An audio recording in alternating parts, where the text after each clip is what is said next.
Welcome back to The Explainer. Today, we're diving straight into the life of one of modern history's most polarizing political figures, Rodrigo Duterte.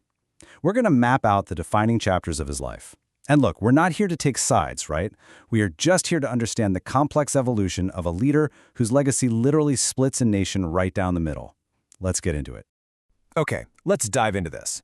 Duterte's story doesn't read like your standard bureaucratic political ladder climb. Actually, scratch that. It plays out way more like a gritty noir film.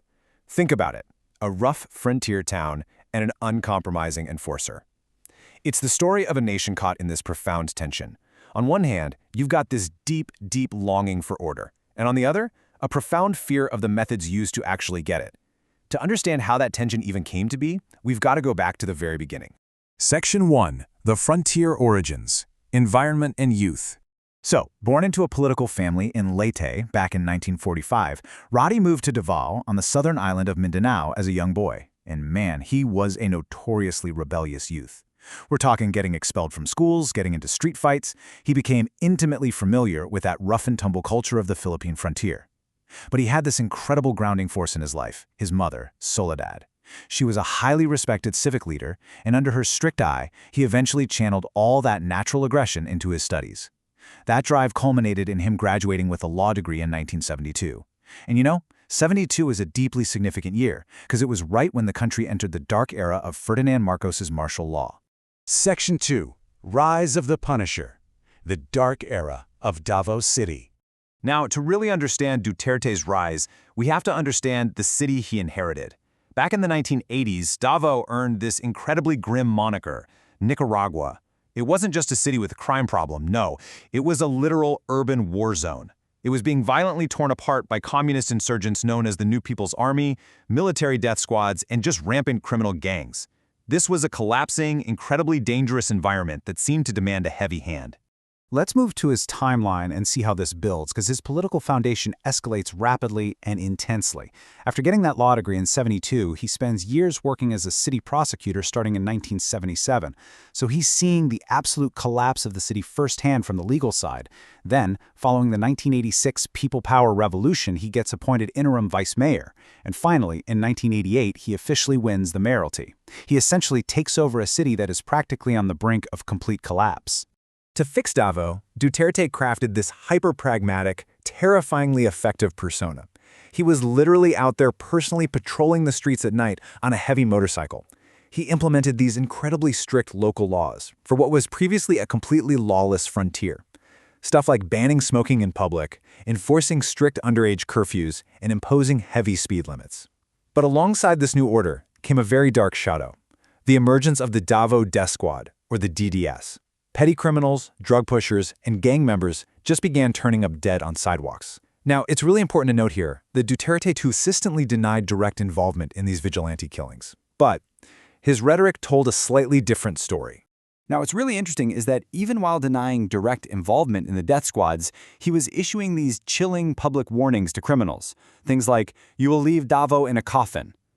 And that combination of strict municipal management paired with terrifying warnings, it fundamentally transformed the city. Davao actually became one of the safest in the region. And just like that, the mythos of the Punisher was born. Section 3. The Populist Earthquake. National Disruption. All right, fast forward. By the time the 2016 presidential election rolled around, the national mood had reached an absolute boiling point.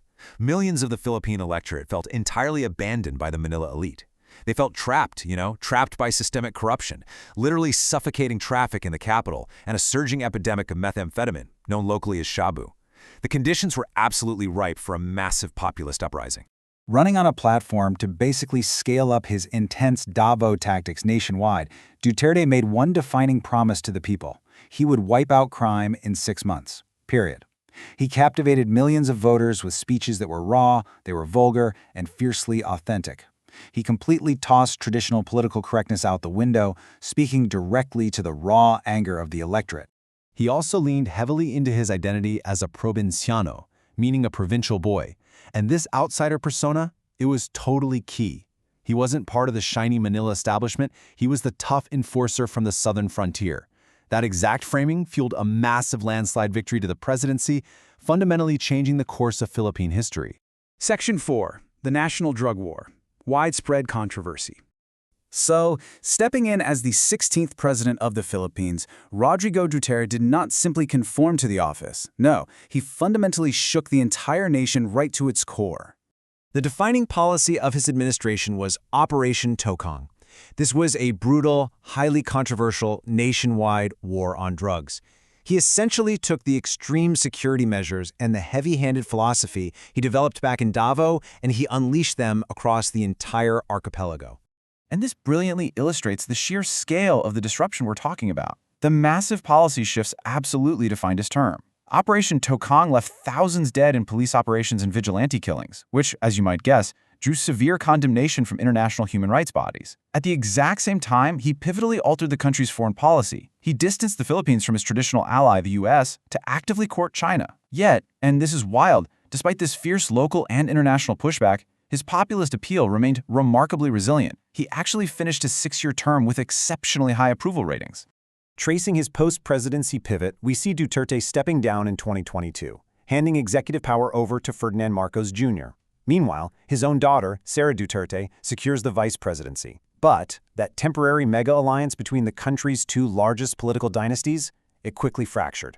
Today, Duterte remains this towering and incredibly combative figure in retirement.